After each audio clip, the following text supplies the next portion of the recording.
لوگ تقدیر کو غلط سمجھتے ہیں۔ اللہ کے بارے میں یقین رکھیں کہ اللہ تعالیٰ جو کچھ ہونے والا ہے اور جو کچھ ہوا سب اللہ کے ہاں یکساں ہے۔ جو کچھ ابھی ہوا ہی نہیں، اللہ تعالیٰ جانتے ہیں آئندہ کیا ہوگا۔ تو اس انسان کو اللہ تعالیٰ نے پیدا کر کے لکھ دیا کہ جہنم میں جائے گا، کیونکہ وہ جہنم والوں ہی کا کام کرے گا۔ تو صحابہ میں سے کسی نے پوچھا اللہ کے رسول، جب اللہ نے لکھ دیا ہے ففیم العمل، تو کام اور محنت اور عمل کیا فائدہ پہنچائے گا؟ پیارے رسول نے فرمایا کہ نہیں،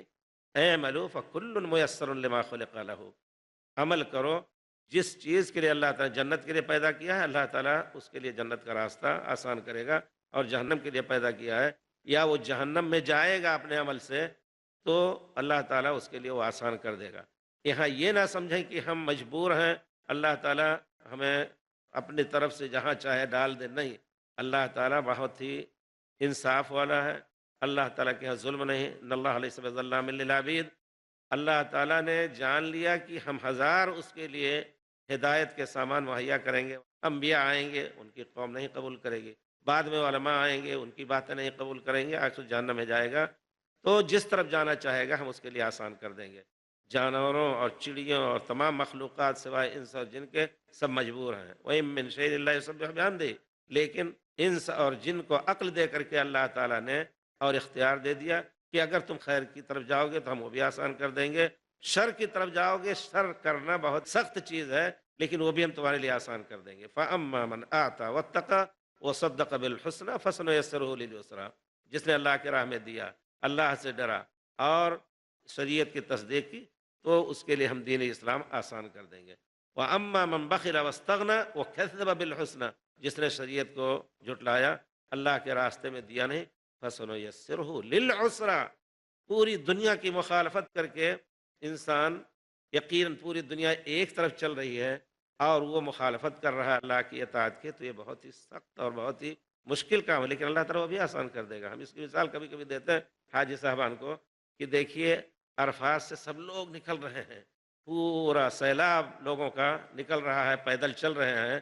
ایک طرف ہزاروں آدمی آ رہے ہیں، اس میں ایک آدمی اگر الٹا چلنا چاہے یقیناً بہت کچھ پریشانی کا اس کو سامنا کرنا پڑے گا۔ اسی طرح یہ انسان اس دنیا میں اس تمام اللہ تعالیٰ نے جتنے درخت اور جتنے چرند پرند اور جتنی مخلوقات پیدا کی ہیں سب اللہ کی تصویر اور اللہ کی اطاعت کر رہی ہیں، لیکن یہ انسان مخالفت کر رہا ہے، وہ بھی اللہ تعالیٰ اس کے لیے آسان کر گیا اگرچہ وہ سخت ہے۔ تو کچھ لوگ تھے انہی شبہوں کی بنا پر کہتے تھے یہ تو اللہ تعالیٰ ظالم ہو جائیں گے، کیسے تقدیر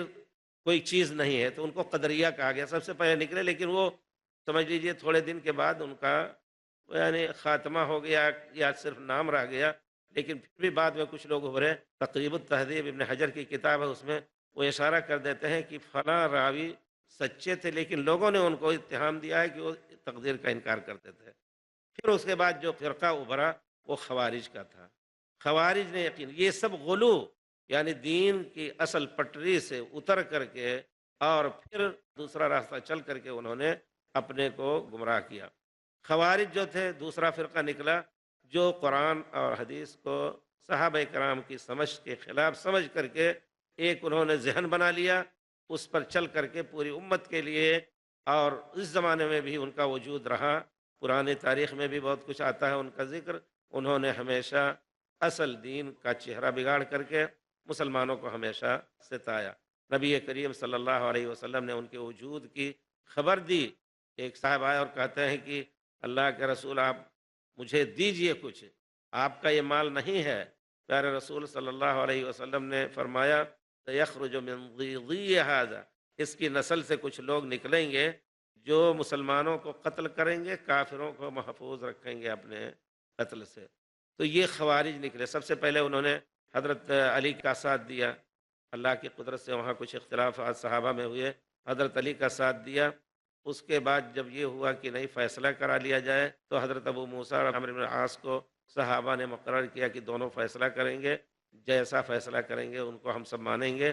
انہوں نے حضرت علی سے مخالفت کر کے اور تمام صحابہ کو کافر کہہ دیا، کہا یہ تو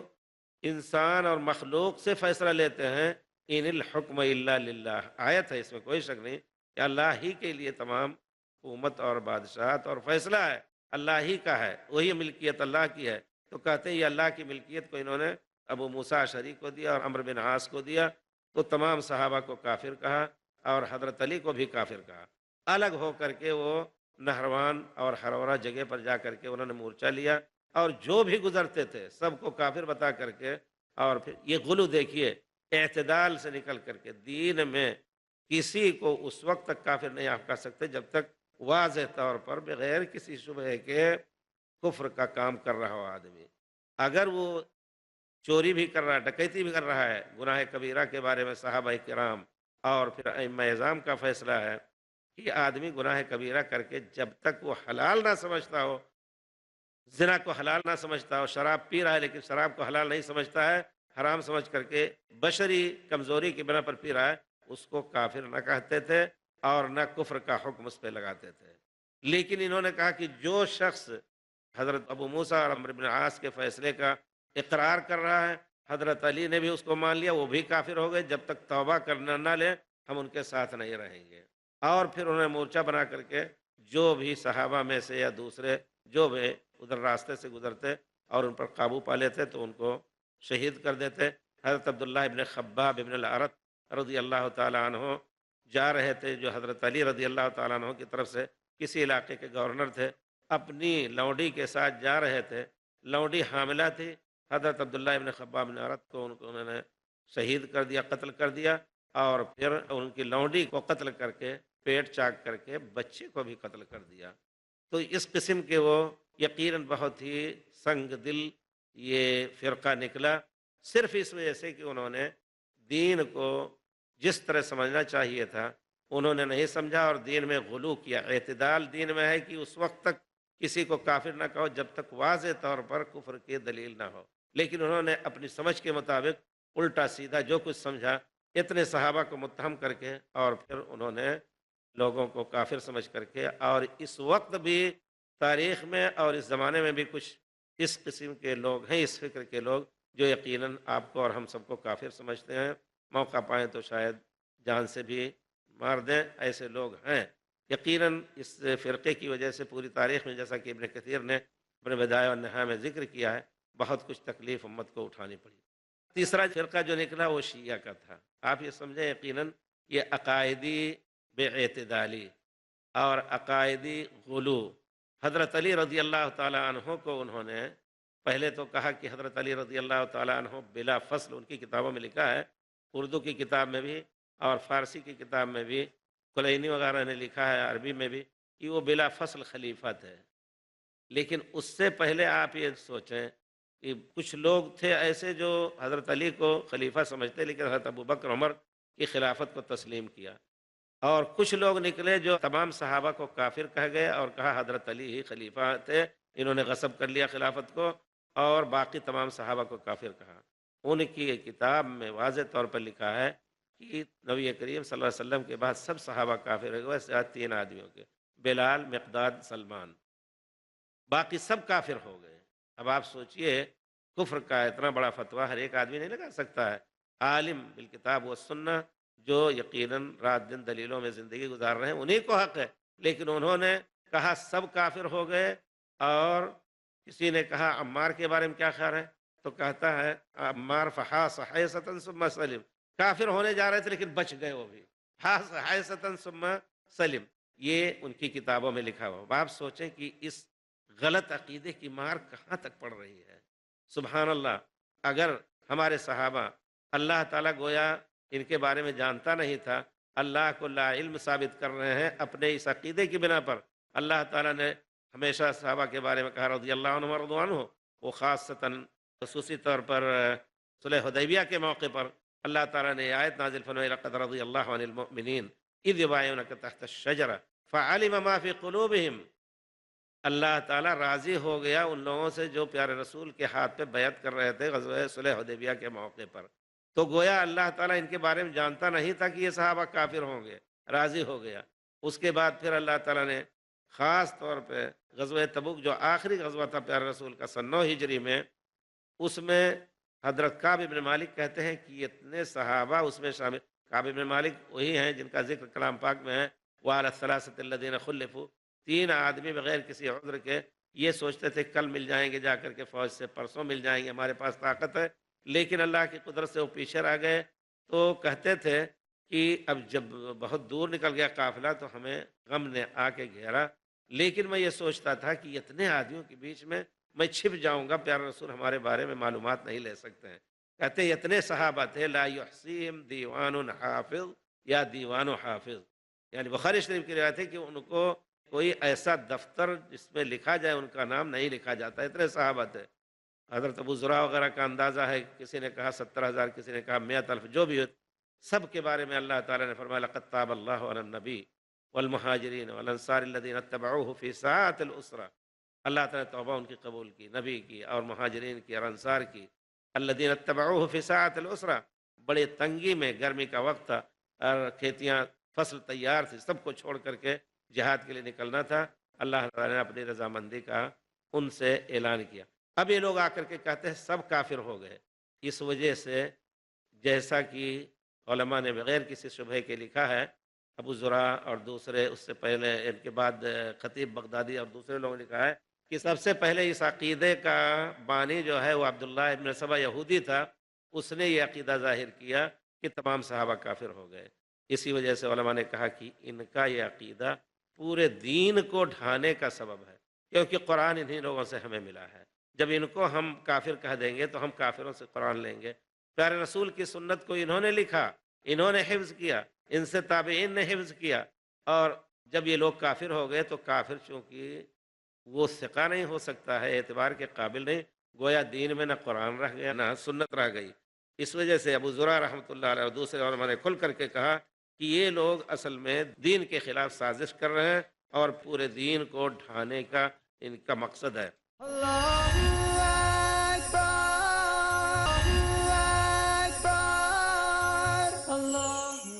چوتھا فرقہ جو نکلا بعد میں، یقیناً وہ جو انکار حدیث کے نام سے اپنے کو اس زمانے میں کھل کر کے کہا انہوں نے کہ حدیث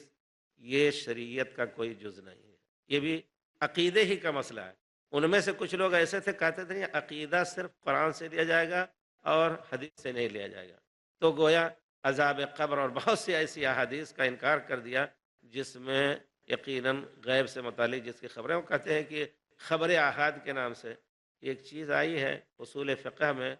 خاص طور پہ حنفی مذہب میں اس قسم کا اشارہ ان کو مل گیا کہ یہ یقینی نہیں ہوتا، عقیدہ جو ہے وہ یقینی چیز سے ثابت ہوگا، اس وجہ سے کچھ لوگوں نے تو کہا کہ نہیں، عقیدے سے متعلق وہی حدیث قبول کی جائے گی جو متواتر ہے، متواتر چند حدیث ان کو ملیں گی، باقی سب کا انکار کر دیا۔ کچھ لوگوں نے اس میں غلو اتنا کیا کہ چاہے وہ صحیح حدیث ہو، ضعیف حدیث ہو، سب پر عمل کرنا شروع کر دیا، اور اس کے پیچھے ضعیف احادیث کی بنا پر بہت کچھ بدعتیں ایجاد کی انہوں نے۔ تو میں یہ کہنا چاہتا ہوں کہ دین خالص جو اللہ تعالیٰ نے جس کی بنا پر تمام عرب کو جس کے ذریعے سے، حالانکہ وہ ضلال مبین میں تھے، کھلی گمراہی میں تھے، جس کے ذریعے ان کو ہدایت ملی تھی، وہ یہ تھا کہ صحابہ کرام قرآن کا تمسک، حدیث کا تمسک، پیارے رسول صلی اللہ علیہ وسلم سے جو چیز دیکھتے تھے اس کو کرتے، جو چیز روکتے تھے اس سے بچ جاتے تھے، دور ہو جاتے تھے۔ یہی اصل دین ہے، اور اس اصل دین کو ہمیشہ باقی رکھنے کے لیے امت میں کچھ لوگ رہیں گے ہمیشہ جو دین کو خالص کرنے کی دعوت دیتے رہیں گے، نہ اس میں غلو ہے شیعہ اور خوارج جیسا، اور نہ اس میں انکار سنت ہے، بلکہ کچھ لوگوں نے تو انکار سنت کے نام سے اس میں کچھ فرق کیا۔ بڑے بڑے مفکرین بھی، میں اشارہ کرنا چاہتا ہوں کہ کچھ علماء نے ہندوستان کے، پاکستان کے زمانے میں نکلے، انہوں نے تو ایک موضوع ہی لکھا، ایک مضمون لکھا، شاید آپ سمجھ جائیں گے، راہ اعتدال۔ اس میں لکھا ہے کہ جو لوگ تمام احادیث پر عمل کرتے ہیں وہ غلطی پر ہیں، کیونکہ ہے تو ضنی ہی ہے، یعنی اتنے آدمیوں نے اس کو روایت نہیں کی جن پر شبہ نہ ہو سکے کہ یہ جھوٹ نہ بول، ہو سکتا ہے جھوٹ بول دیا ہو۔ اسی طرح جو لوگ پورے حدیث کا انکار کر دیتے ہیں وہ بھی غلط ہیں، لیکن کوئی واضح بات انہوں نے نہیں کہی، اور آگے چل کر کے جو جس سے اشارہ ملتا ہے کہ وہ حدیث میں تشکیک کرنا چاہتے ہیں، صاف کہہ دیا کہ اگر بخاری شریف کی حدیث ہے اور کوئی آدمی آ کر کے کبھی اس کی نظر مٹی میں ہیرے کی جوت بھی دیکھ لیتا ہے، اسی طرح وہ بغیر کسی دلیل کے وہ کہہ دے گا کہ حدیث ضعیف ہے تو ضعیف ہے۔ اس قسم کے قواعد ایجاد کر کے امت میں بھی بہت کچھ گمراہی پھیلی ہے۔ ہم چاہیں گے کہ یقیناً جیسا کہ حضرت امام مالک اور دوسرے ائمہ نے کہا ہے، لن یصلح آخر هذه الامت الا ما اصلح اولها، اس امت کی ہمیشہ اسی چیز سے اصلاح ہوگی جس سے پہلے لوگوں کی اصلاح ہوئی ہے۔ صحابہ کرام ایک خبر سنتے تھے کسی صحابی سے، دور رہتے تھے لیکن فوراً اس پر عمل کرتے تھے۔ آپ دیکھیے ان کے ایمان کا اتنا بڑا درجہ تھا، اتنا پہاڑ کی طرح ان کا ایمان تھا کہ بالکل سچ سمجھ لیتے تھے کہ بھائی یہ ہم جانتے ہیں تجربہ سے کہ یہ شخص جھوٹ نہیں بولتا ہے۔ صلات میں تھے، قبلتین کی مسجد کا قصہ آپ جانتے ہوں گے، جب قبلہ بدلا تو پیارے رسول کے پاس سے وہ نماز پڑھ کر کے گئے کسی قبیلے میں، وہ لوگ بیت المقدس کی طرف، جیسا کہ پہلے پیارے رسول کو حکم تھا بیت المقدس کی طرف، وہ لوگ چہرہ کر کے نماز پڑھ رہے تھے۔ صلات ہی کی حالت میں انہوں نے جا کے کہا واللہ لقد صلیت وراء رسول اللہ صلی اللہ علیہ وسلم الی الکعبہ، میں نے پیارے رسول کے ساتھ کعبہ کی طرف نماز پڑھی ہے ابھی۔ فداروا کما ہم، نماز ہی کی حالت میں وہ اسی طرح گھوم گئے کہ امام کی جگہ پر آخری مقتدی آ گئے اور آخری مقتدی کی جگہ پر امام آ گئے۔ تو صحابہ کرام کا یہی طریقہ رہا، صحیح احادیث سنتے تھے۔ اس زمانے میں الحمدللہ صحابہ کا ایک دوسرے پر اعتبار تھا۔ ما یکذب بعضنا بعضا، حضرت معاویہ کہتے ہیں کہ ہم ہزار اختلاف کے باوجود ہم ایک دوسرے کو جھٹلاتے نہیں تھے۔ تو اسی چیز سے اصلاح ہو سکتی ہے جس چیز سے پہلوؤں کی اصلاح ہوئی ہے۔ اس وجہ سے ہماری دعوت ہے کہ ہم دین خالص کو تلاش کریں یقیناً۔ اور جیسا کہ پیارے رسول نے فرمایا لا تزال طائفۃ من امتی، کچھ لوگ رہیں گے ہمیشہ جو دین خالص کی طرف لوگوں کو بلائیں گے، اور جذبات میں آ کر کے ہم ماں باپ کی طرف اگر پیچھے دیکھ کر کے اور کہیں گے کہ ہمارے باپ دادا کرتے آئے ہیں ہم وہی کریں گے، تو وہی بات ہوئی جو ہمیشہ گمراہ قوموں نے انبیاء کے ساتھ کیا، کہ وہ کہتے تھے انا وجدنا آباءنا علی امہ وانا علی آثارہم مہتدون، ہمارے باپ دادا کسی ایک خاص مذہب پہ تھے، خاص دین پر تھے، ہم انہی کے پیچھے ہدایت پائیں گے۔ باپ دادا کے پیچھے دنیا کے معاملات میں تو آپ باپ دادا کے پیچھے نہیں چل رہے ہیں، باپ دادا پیدل چلتے تھے، دھوتی پہنتے تھے اور کچھ کرتے تھے، لیکن آپ اس وقت اچھے سے اچھی گاڑی اور ہوائی جہاز پہ اڑ رہے ہیں، کیوں؟ یہ کیوں نہیں کہتے کہ جس طرح باپ دادا چھکڑے پہ سوار کر کے سفر کرتے تھے ہم کریں گے؟ تو یقیناً یہ چیز، اور پھر آنکھ اس وقت کھلے گی قبر میں جاتے ہی جب 3 سوالات کیے جائیں گے۔ میں تھوڑا سا یہ ذکر کر رہا ہوں اس وجہ سے کہ یقیناً بھائیوں کو غیرت آنی چاہیے کہ ہم دین کے معاملے میں کیوں اس قدر بے پرواہ ہیں۔ دنیا کے معاملے میں تو بہت آگے ہیں، 10 ریال کا سامان خریدنا ہو تو 10 دکان پہ پوچھیں گے، اور دین بھی 10 دکانوں پہ بک رہا ہے، دین بھی 10 دکانوں پہ پیش کیا جا رہا ہے۔ اس میں اصلی اسپیئر پارٹ کا بھی دین ہے اور نقلی کا بھی ہے۔ تو آپ اصلی اسپیئر پارٹ جب تلاش کر رہے ہیں گاڑی کے لیے، تو اسپیئر پارٹ جو دین کا ہے اصلی، اس کو کیوں نہیں تلاش کر رہے؟ یقیناً یہ عقل کے بھی خلاف ہے اور ہدایت رب کے بھی خلاف ہے۔ اللہ کی ہدایت ہے الذین یستمعون القول، بندے سنتے ہیں ہمارے بات، فیتبعون احسنہ، احسن کی اتباع کرتے ہیں۔ احسن کیا ہے؟ فإن احسن الحدیث کتاب اللہ وخیر الہدی ہدی محمد صلی اللہ علیہ وسلم، کتاب اللہ اور سنت رسول۔ لیکن کچھ لوگ ایسے ہیں جو کتاب اللہ اور سنت رسول کی طرف دعوت دینے کا سنتے ہی ان کا چہرہ بدل جاتا، کہتے ہیں یہ پتہ نہیں کس مذہب کے ہیں، کس مذہب کو فالو کرتے۔ ہر میں اسی طرح کی تقریر کر رہا تھا تو 2 آدمی بیٹھے تھے، شاید کسی اور کو سمجھ کر کے بیٹھے تھے، تو تھوڑی دیر میں کہتے ہیں آپ کس مذہب کو فالو کرتے ہیں؟ ہم نے کہا تمام ائمہ ہمارے امام ہیں۔ کہا تبھی تو آپ ہر بات میں آیت پڑھتے ہیں، حدیث پڑھتے ہیں، آپ فقہ کی بات کیوں نہیں کرتے؟ واللہ اٹھ کر کے بھاگے دونوں، کہتے ہیں چلو یہ نہیں تو ہے، مسئلہ ایسے ہی ہے یقیناً۔ اللہ تعالیٰ سے دعا ہے، مجھے موقع نہیں، مجھے جب کبھی کوئی آرڈر ملتا ہے تو میں چھوٹا سا تیار کر لیتا ہوں، بڑی محنت کی ہم نے آپ لوگوں کے لیے، بہت کچھ جمع کیا ہے لیکن موقع نہیں تھا، اگر 2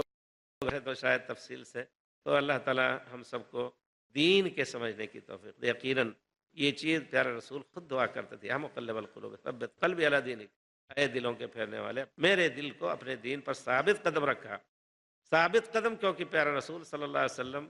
کو اللہ تعالیٰ نے صحیح دین دیا تھا، اس میں ثبات، جس کو اللہ تعالیٰ نے توفیق دی کہ صحیح دین پر عمل کر رہا ہے، صحیح عقیدہ پر اس کا یقین اور عقیدہ ہے، اس کو اپنے ثبات کی دعا کرنی چاہیے۔ ورنہ اللہ تعالیٰ نے ہمیشہ سکھایا ہے، ہر نماز میں آپ کو پڑھنا فرض ہے، اہدنا الصراط المستقیم، صراط مستقیم اللہ تعالیٰ ہمیں سکھا۔ صراط مستقیم کی تفسیر اگر آپ کریں تو وہی ہے جس کو پیارے رسول نے بیچ میں لکیر کھینچی، دائیں بائیں کچھ چھوٹی لکیریں کھینچی، یہی دائیں بائیں جو ہے یہ غلو اور عدم اعتدال کا راستہ ہوا۔ وَأَنَّ هَذَا صِرَاطِي مُسْتَقِيمًا فَاتَّبِعُوهُ، سیدھا راستہ یہی ہے۔ اور آپ یہ جانیں، علامہ ابن قیم نے کہیں بڑا پیارے انداز میں لکھا ہے کہ جو شخص دنیا میں صراط مستقیم کی طلب کرے گا اور صراط مستقیم پہ چلے گا، تو جسر جہنم جو ہے، جو صراط ہے جس کو کہتے ہیں، اس کو بھی صراط ہی کہا جاتا ہے۔ جہنم کے اوپر جو پل ہے، وہاں سے بھی اللہ تعالیٰ اس کو آرام سے گزارے گا۔ جو دنیا میں صراط مستقیم پر عمل کرے گا، وہاں سے اللہ تعالیٰ اس کو بھی انشاءاللہ آرام سے نکال دے گا۔ اور جو جس قدر کمی کرے گا، اس قدر اس کو، جیسا کہ حدیث شریف میں، کہ اس کو کھینچ کر کے گرا دے گا۔ کچھ لوگوں کو یعنی جہنم کے کوڑے یا جہنم کے کانٹے